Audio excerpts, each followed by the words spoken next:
Donc merci pour cette invitation. Je suis très honoré d'être ici parmi vous. Donc on est dans un lieu hautement historique, si j'ai bien compris. Non, ça va aller, je vais me baisser un peu. Je peux encore un peu. Et donc commençons par un peu d'histoire ici avec donc Otto Schmidt, qui a été donc un précurseur du biomimétisme, qui était même un peu le premier à avoir proposé une définition du biomimétisme. Il faut voir que tous ces scientifiques qui ont travaillé depuis très longtemps dans ce domaine, c'est intéressant de voir leur parcours. Ils sont à la fois, par exemple, inventeurs, ingénieurs, biophysiciens, biologistes. Ils sont tous intéressés donc à plusieurs disciplines et ont à chaque fois contribué de manière majeure dans chaque discipline. Donc Otto Schmidt a proposé une définition du biomimétisme, l'étude des structures et mécanismes biologiques pour réaliser des analogues par des procédés artificiels mimant ceux qui existent dans la nature. Ici, Otto Schmidt pensait plutôt à des procédés au niveau cellulaire ou moléculaire, mais il avait compris quand même que regarder donc dans le vivant, qu'est-ce que ça peut apporter quand on regarde le vivant avec un œil par exemple de physicien ou un œil d'ingénieur. Eh bien, c'est tout d'abord nous apporter définitivement de la connaissance. Ça nous permet d'avoir une connaissance souvent contre-intuitive par rapport à la propre pensée qu'on pourrait avoir sans regarder ce qu'a fait la nature. Donc de cette connaissance, on peut en tirer très souvent des idées, on l'a vu, des idées qui sont souvent en rupture, très importantes, qui peuvent donner naissance aussi, et on l'a vu aussi, ça a été exposé très brillamment par mes collègues, à des nouvelles technologies qui sont aussi souvent très très innovantes et en rupture. Donc finalement, c'est ce que on peut voir, c'est que regarder la nature, ça nous permet d'avoir une approche qui fait finalement d'une pierre trois coups, puisqu'on a la connaissance, les idées et les technologies à la fin. Alors, je vais vous parler de bio-inspiration robotique, et notamment à l'échelle de l'insecte. Vous allez voir, je vais vous parler de perception surtout. On va donc moins regarder les aspects matériaux qui ont été très abordés jusqu'à maintenant, et plutôt regarder maintenant les aspects perception, et qu'est-ce qu'on peut en tirer de cette nature au niveau des perceptions et des réflexes sensorimoteurs qui existent chez les animaux. Alors au niveau du vol battu des insectes, eh bien voilà maintenant ce qui se fait de mieux en termes de robots insectes, type insecte volant. C'est un diptère, c'est un robot qui a une seule paire d'ailes. C'est un robot qui est développé dans le groupe de Robert Wood à Harvard. C'est ce qui se fait de mieux en termes de robotique aérienne à cette échelle. Donc ce robot fait à peu près 5 cm d'envergure. Alors bien sûr, il n'est pas autonome. Il faut, pour cela, donc pour le stabiliser, il faut toute une batterie de caméras pour le localiser et le piloter, mais néanmoins, vous allez voir dans cette vidéo qui montre que ce robot est parfaitement manœuvrable. Il peut faire des mouvements latéraux, verticaux, il peut générer suffisamment de poussée pour s'élever dans les airs, il peut générer ce qu'on appelle du tangage, du roulis, du lacet. Donc il est absolument manœuvrable, et donc ça veut dire que c'est un robot qui peut être fonctionnel à terme. Bon, bien sûr, il n'emporte pas assez d'énergie. Il est très mauvais pour atterrir parce que, bien sûr, il n'a pas de perception de son environnement. Donc, autant vous dire que ce type de robot peut embarquer quelques milligrammes. Donc, il n'est pas question de mettre à bord de ce robot des caméras, même très petites, intégrant plusieurs millions de pixels. Il n'est pas question de mettre à bord de ce robot un calculateur intégrant des cœurs tournant à plusieurs gigahertz. Bien sûr, c'est pas possible. Même si cette microélectronique existe, ces robots ne peuvent embarquer que quelques milligrammes. Donc, il faut aller chercher souvent des solutions en rupture pour pouvoir un jour rendre, pourquoi pas, autonome ce type de robot. Et pour ça, notre modèle, eh bien, c'est la mouche. Donc la mouche, vous la connaissez bien. On la voit tous les jours. On la voit moins en ce moment parce que c'est l'hiver, mais vous allez la revoir bientôt. Et cette mouche, cet animal, il est composé. Donc, vous voyez, il a cet œil composé de plusieurs facettes, qui sont donc cet œil à facettes qu'on connaît bien, cet œil composé. Et c'est cette vision du monde à 360 degrés qui va nous intéresser. Et comment cet animal arrive par exemple à rentrer dans cette pièce. Alors bien sûr, malheureusement, il ne verra pas le portrait de Lavoisier ou le portrait ici de Lagrange par exemple. Il ne verra pas tous ces détails que nous on peut voir, mais par contre il pourra rentrer dans cette pièce, naviguer à très grande vitesse, sans aucune connaissance de sa cartographie, sans GPS, éviter de rentrer en collision avec vous, naviguer, repartir, et tout ça avec une grande prouesse, et néanmoins des ressources calculatoires qui sont minimes.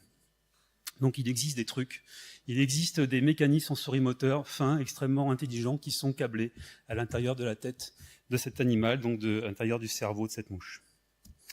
Pour vous donner une idée de comment voient ces insectes leur monde, voici donc un tournesol avec une magnifique araignée crabe au centre. Et vous voyez ici, par exemple, que c'est pour vous donner un peu une idée, à 5 cm, voilà ce que verrait une mouche de cet environnement, donc d'un point de vue purement optique, cette fois. Donc vous voyez déjà, il y a beaucoup de détails qui disparaissent.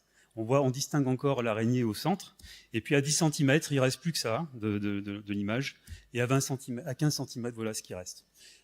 Donc d'un point de vue optique, vous voyez que cet œil composé est très mauvais, très grossier, la résolution n'est pas bonne du tout, et néanmoins cet animal s'en sort la plupart du temps très bien. Cet animal aussi cet œil doit se débrouiller, ces photorécepteurs doivent s'adapter aux conditions de luminosité ambiante. Il faut savoir que dans une journée, entre un clair de lune et un jour avec un plein soleil, eh bien l'intensité lumineuse varie selon par exemple 6 ou 7 décades, donc 1 million de fois, il y a 1 million de fois plus d'intensité quand on est en plein soleil par rapport à un clair de lune. Donc en luxe, ça donne une variation très très grande qui peut se passer donc, au cours d'une journée. Et il faut que nos yeux et les yeux artificiels que l'on développe tiennent compte de cette variation si on veut qu'ils soient fonctionnels et être utilisés au quotidien. Et pour cela, donc, on est allé voir dans la nature ce qui existe comme solution, et on sait qu'il existe des mécanismes au niveau des photorécepteurs d'auto-adaptation qui viennent compenser ces variations de luminosité ambiante pour éviter d'être ébloui et pour toujours maintenir une sensibilité suffisante sous un clair de lune comme en plein soleil. Donc il y a des gens qui sont allés étudier par exemple les mécanismes d'auto-adaptation des photorécepteurs de la mouche Calliphora. Donc comme disait Yvon, c'est pas coton pour aller regarder à l'échelle d'un photorécepteur d'une mouche comment va réagir ce photorécepteur. Il faut aller appliquer une microélectrode de quelques microns à l'intérieur du photorécepteur, piquer dans la rétine de la mouche et venir stimuler la rétine pour voir comment évolue la réponse de ces photorécepteurs. Et là on peut voir ici il y a ces courbes en S ici là qu'on voit là qui forment un S et qui traduisent en fait qu'il y a une évolution de la sensibilité. Ici, le gain du photorécepteur va changer en fonction de l'intensité lumineuse qu'on va appliquer sur ce photorécepteur. Donc il y a une adaptation qui va se faire automatique. Et cette adaptation, on la reproduit sous forme artificielle grâce à la microélectronique, parce qu'on a modélisé ce mécanisme qui se modélise sous la forme d'une loi qui s'appelle Michaelis-Menten, qu'on peut câbler sous forme de circuit microélectronique sur une rétine ici artificielle, et de la même manière obtenir ces courbes en S qui vont venir s'adapter en fonction de la condition de luminosité qu'on va appliquer, ici selon 7 décades de variation, donc entre par exemple un clair de lune et un plein soleil. Ce mécanisme d'adaptation et cette vision grossière de l'environnement, on l'a reproduit ici sous forme de cet œil composé artificiel qui s'appelle l'œil Curvace, qu'on a développé dans le cadre d'un projet européen qui était piloté par le PFL à Lausanne. Donc sans cette collaboration européenne, on n'aurait pas pu développer ce type d'œil composé qui reproduit fidèlement ce que l'on comprend de l'optique et des mécanismes qui existent dans l'œil composé de la mouche. Alors c'est un œil qui fait 15 mm de diamètre, qui est souple, qui est courbe, on peut le courber. Et donc vous voyez qu'il est composé de 42 colonnes ici. Dans chaque colonne, il y a 15 petits yeux élémentaires qu'on appelle omatidie, ce qui lui donne en fait une résolution de 42 par 15, donc 630 petits yeux élémentaires qui vont regarder dans toutes les directions de l'espace. Donc une omatidie, c'est une micro-lentille ici avec un pixel. Et cet œil, on peut le monter à bord d'un robot. Donc vous voyez, il a une masse très faible, inférieure à 2 grammes. Il y a des pixels auto-adaptatifs, il est reprogrammable, et il est extrêmement rapide en termes de lecture des informations qui sont captées par cet œil, puisqu'on peut lire ici l'ensemble des yeux, si on peut les adresser à 1000 images par seconde, par exemple. Donc on peut monter cet œil à bord de robots. Alors pour en faire quoi, vous allez voir. Donc pour là, à ce moment-là, je voudrais revenir un peu aussi vers l'histoire. Et ce qui nous inspire aussi dans cette robotique bio-inspirée, c'est par exemple les travaux de Valentino Breitenberg, qui était, vous voyez, encore une fois, un neuroscientifique, un cybernéticien aussi, en relation avec les travaux de Norbert Wiener, qui a proposé un des premiers à modéliser les réflexes sensorimoteurs en appliquant des outils d'ingénierie. Valentino Breitenberg a été directeur de l'Institut de neurocybernétique à Tübingen. Et l'enseignement de Valentino Breitenberg, c'est d'abord un livre qui s'appelle Vehicles, je recommande, si on s'intéresse à la robotique bio-inspirée, qui est vraiment une référence. Et la leçon de Breitenberg, c'est finalement de constater que la synthèse, c'est pas la synthèse ici au sens chimique, c'est la synthèse au sens des mécanismes sensorimoteurs qui sont réalisés par les neurones. Et bien la synthèse est toujours plus simple que l'analyse. L'analyse, c'est quoi? C'est le comportement. C'est-à-dire que la plupart du temps, ce que l'on observe comme comportement animal, fait la plupart du temps appel à des traitements sensorimoteurs qui sont relativement simples.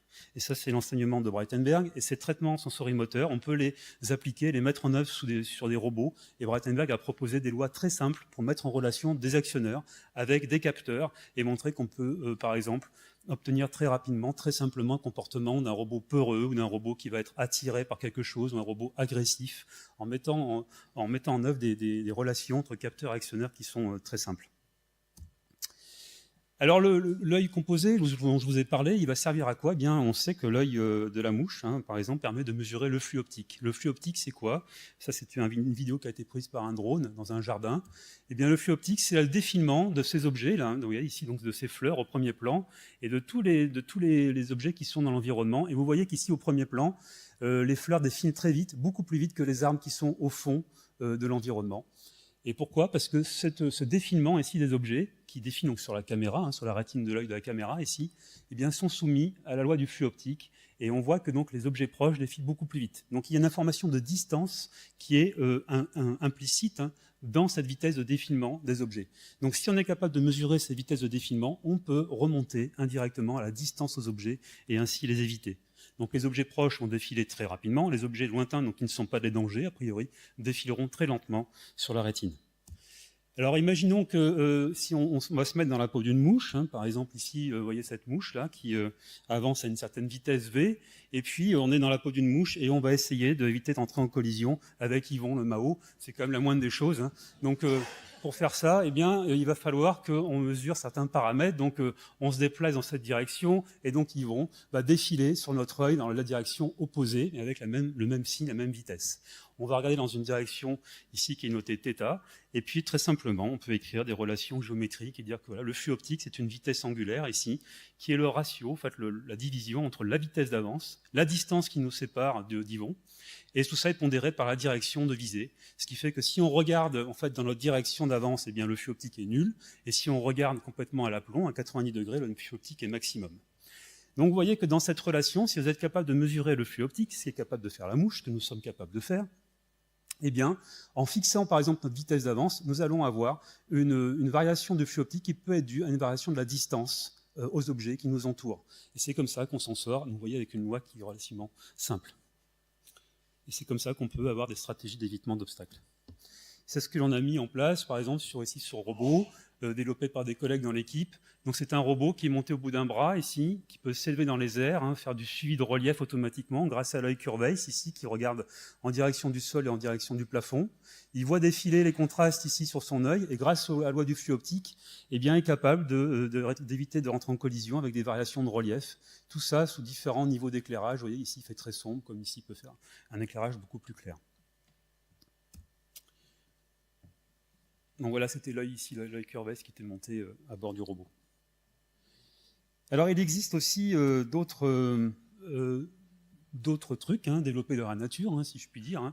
Par exemple, je vous ai raconté que donc, la mouche voyait flou, la mouche a une vision basée sur le mouvement, va mesurer le flux optique avec une résolution très grossière, mais aussi la mouche va faire vibrer sa rétine, et ça c'est quelque chose aussi que pour l'instant on ne comprend pas bien les fonctions associées à cette vibration rétinienne, mais ici donc est représentée une tête de mouche, la coupe d'une tête de mouche ici avec un muscle là, qui va venir tirer sur la rétine ici, donc voilà l'œil composé ici qu'on retrouve là, la rétine est au fond, et il y a un muscle qui va venir tirer sur cette rétine périodiquement de manière à la faire bouger et à faire bouger les axes optiques qui vont donc balayer le champ visuel de manière périodique. Donc c'est un micro-mouvement rétinien. Ces micro-mouvements rétiniens, ils existent aussi dans notre œil, on n'en a pas conscience, mais notre œil est tout le temps en train de vibrer.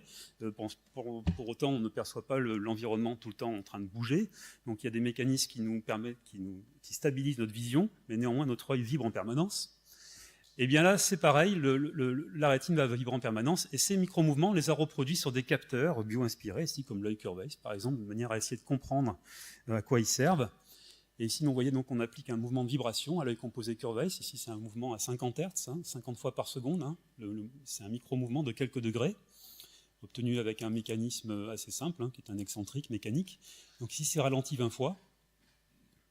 Et grâce à ce micro-mouvement rétinien, ce micro-mouvement de l'œil, on a montré qu'on pouvait améliorer l'acuité de l'œil par un facteur 700, par exemple. Donc c'est comme si, virtuellement, on augmentait le nombre de pixels par un facteur 700. Donc ça nous permet de faire l'hyperacuité, de localiser des objets avec une précision bien meilleure que celle imposée par l'optique. Et grâce à ça, donc, on va pouvoir localiser, par exemple, un objet qui va se déplacer. Ici, l'œil Curvace, là, monté sur un robot mobile avec des roues, ici, vous voyez, là. Et là, en face de lui, on a placé une cible qui est ce cylindre texturé, monté aussi sur un autre robot. Et on va pouvoir donc localiser dans le champ visuel de l'œil ce robot qui va se déplacer et maintenir aussi une distance constante entre les deux robots. Donc je vais vous montrer ça. Donc en appliquant des lois très simples, comme on peut localiser l'objet. Donc là, on fait déplacer la cible. Donc là, vous allez voir qu'il va être détecté. L'œil ici, Curvace, est en vibration. Il y a cette micro-vibration et on peut localiser avec un traitement adéquat la cible ici et donc faire du suivi automatique. Vous voyez, donc on se maintient une distance constante, de manière complètement autonome. Avec cette fois très peu de ressources calculatoires, tout est embarqué et quelques pixels, une vingtaine de pixels uniquement. Donc le robot cible recule et pareil, on se maintient une distance constante pour éviter d'entrer en collision.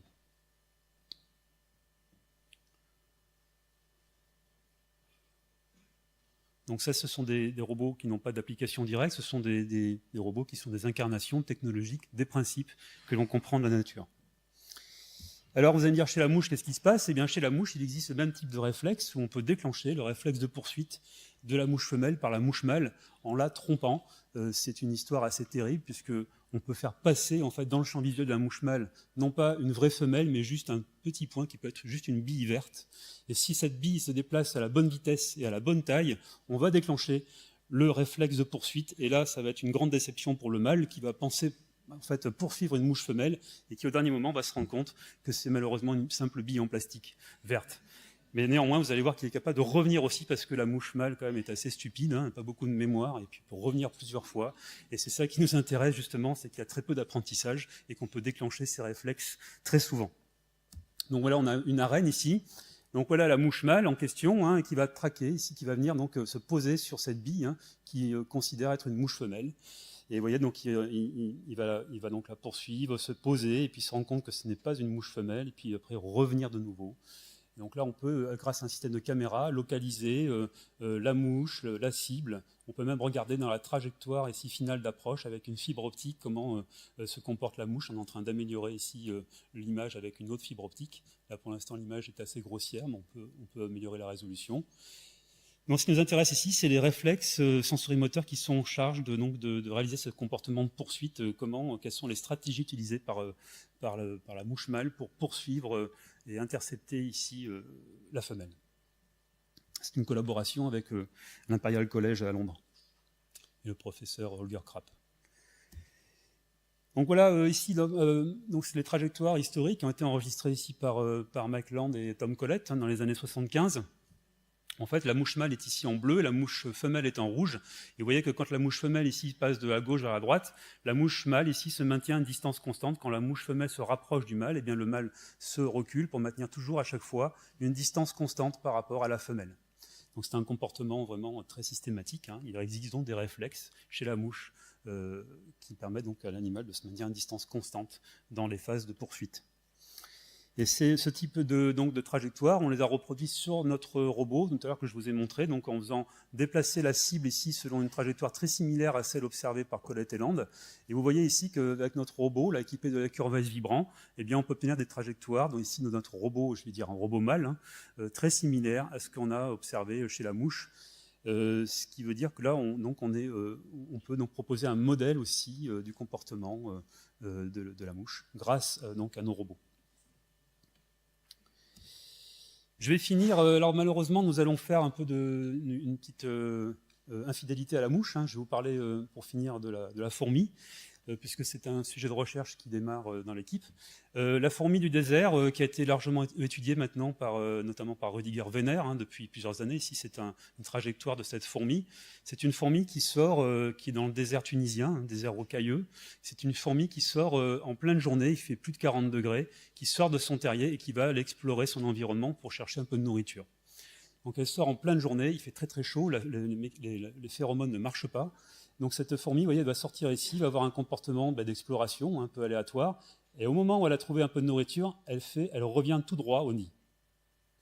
Donc elle revient vraiment tout droit. C'est-à-dire que cette fourmi est capable de se localiser parfaitement par rapport à son nid. C'est exactement à chaque fois où elle en est, et est capable de prendre une décision à la fin de revenir tout droit au nid.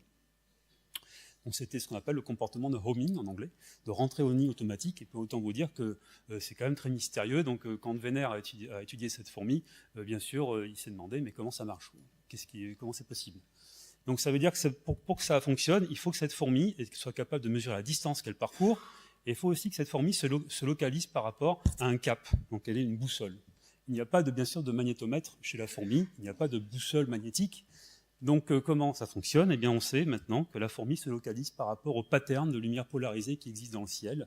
Nous ne sommes pas sensibles à ce pattern, hein, malheureusement, mais si on était sensible, on verrait des lignes, hein, et ces lignes ici forment des vecteurs ici, hein, et ces vecteurs ici sont perpendiculaires au méridien solaire. Donc il y aurait un ensemble de lignes, hein, tout un motif de lignes lié à la position du Soleil, et ces lignes, en fait, si on est sensible à ce motif de lumière polarisée qui existe dans le ciel, eh bien c'est une référence parfaite pour avoir ici une sorte de boussole solaire qui nous indique un cap, et on peut se localiser parfaitement par rapport au ciel. Donc, ce genre de boussole céleste.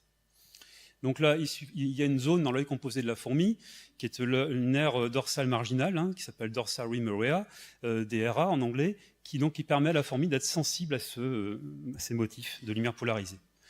Et donc, grâce à cette stratégie, on peut donc essayer de comprendre et de réaliser des capteurs, hein, qui vont être sensibles à cette lumière polarisée, pour pourquoi pas aussi donner la même autonomie à un robot que la fourmi peut avoir quand elle décide donc d'explorer son environnement. Et c'est ce que nous avons fait ici. Nous développons ici un robot hexapode, avec un capteur ici de lumière polarisée, avec des fils polarisants qui tournent, qui sont motorisés, qui permettent au robot de mesurer son cap par rapport à la lumière polarisée du ciel. Et on va travailler dans la bande UV, parce que ça nous permet d'être très robuste par rapport aux nuages qui sont présents dans le ciel et aux différents indices de UV qui existent pendant l'année, entre l'hiver et l'été par exemple. Donc c'est un travail en cours, nous avons déjà des résultats qui sont très prometteurs en termes de précision, de navigation et de cap, avec des précisions inférieures au degré, et des précisions de rentrée au nid de l'ordre de quelques centimètres. Voilà, je vous remercie, et aussi un petit florilège de ce qu'on développe dans l'équipe.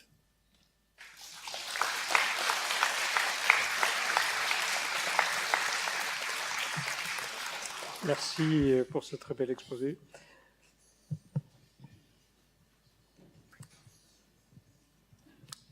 Une question, comment se présente l'œil du moustique? Non, c'est moi qui pose la question. Comment se présente l'œil du moustique? Alors, l'œil du moustique, il n'est pas très différent de l'œil de la mouche, hein. C'est un diptère, hein, aussi, hein, donc il va fonctionner de la même manière. On a quelques minutes pour des questions. Olivier Pironneau. Oui, alors, les oiseaux migrateurs aussi, personne ne comprend comment ça marche. Est-ce que vous avez une piste? Alors, moi non. Mais il y a quand même pas mal d'hypothèses, hein, sur les oiseaux migrateurs, notamment cette histoire de flux optique, hein, qui semble aussi être utilisée par les oiseaux. Alors, il ne faut pas qu'ils volent trop haut, parce que sinon, plus on est haut, plus le défilement du sol va être très lent. Mais par contre, si les oiseaux volent, pour des oiseaux qui volent pas trop haut par rapport au sol, le flux optique peut être une indication de mesure de distance parcourue. Donc ça peut être quelque chose c'est une piste qui est étudiée par les gens qui travaillent sur les oiseaux, et aussi sur les abeilles notamment aussi. Les abeilles sont capables de communiquer la distance d'un champ de fleurs aux autres abeilles, donc elles mesurent les distances aussi, et le flux optique semble être une grandeur utilisée pour mesurer une distance. Le pigeon est sensible d'abord, comme vous l'avez dit pour la fourmi, à la polarisation de la lumière dans le ciel, mais il a un second capteur magnétique, et en particulier il est sensible à la direction du champ magnétique, et quand il y a des nuages et qu'il ne voit pas la polarisation, il se sert en secours de la direction sur le champ magnétique, et quand il lui manque les deux, il est perdu. Et les expériences ont été faites en mettant à des pigeons des petits casques de mu-métal avec des trous qui permettent de contrôler le fait qu'ils sentent ou non le champ magnétique et qu'ils voient ou non la polarisation de la lumière. Oui. C'est assez étonnant. Vous avez raison. C'est pour ça qu'on met aussi un capteur magnétique sur nos robots, parce que si effectivement l'information optique n'est pas suffisante, on peut compenser avec une information magnétique. Mais on a montré aussi que le capteur magnétique est très sensible aux perturbations métalliques notamment, ce qui peut poser beaucoup de problèmes, alors qu'un capteur optique, lui, ne l'est pas. Absolument. Si je peux, un deuxième exemple, je suis beaucoup intéressé à ça comme magnéticien, de voir les conséquences que ça avait en biologie. Il y a une espèce de tortue qui naît sur les côtes de Floride. Les petits œufs éclosent. On a tous vu les films qui montrent les bébés tortues fonçant vers la mer pour essayer de ne pas se faire manger avant d'être dans l'eau. ils ne voient jamais leurs parents, donc il n'y a pas d'éducation possible et de transmission. Ils foncent dans la mer, au bout de quelques centaines de mètres, ils tournent à gauche, c'est-à-dire ils vont plein nord. Ils nagent comme ça plein nord pendant je ne sais pas combien de temps, jusqu'à arriver à un point où ils tournent de 90 degrés, ils vont plein est. Ils arrivent à ce moment-là au sud de l'Angleterre, ils échappent au courant qui les emmènerait dans des eaux trop froides où ils mourraient, et ils font un tour à 90 degrés une fois de plus, et ils vont dans la mer des Sargasses. Ils se nourrissent pendant un temps fou, et plus tard, ils reviendront dans leur plage de naissance pour les femelles, pour pondre leurs œufs. Et ce que nous avions fait, c'est que nous connaissons la cartographie du champ magnétique il y a 300 ans sur l'océan Atlantique, et on a pu regarder comment se serait comportée une tortue programmée comme aujourd'hui dans le champ d'il y a 300 ans. Elle se serait perdue. Ce qui veut dire que, apparemment, on n'a pas d'autre réponse possible. Génétiquement, l'information sur la direction du champ magnétique dans 3 points clés est notée dans le génome et elle évolue en 300 ans. Parce que le champ magnétique de la Terre évolue lui-même à une vitesse compatible qui est due au noyau. Donc, je trouve ça assez joli, on peut mesurer la dérive génétique à partir de la vitesse de dérive du fer dans le noyau.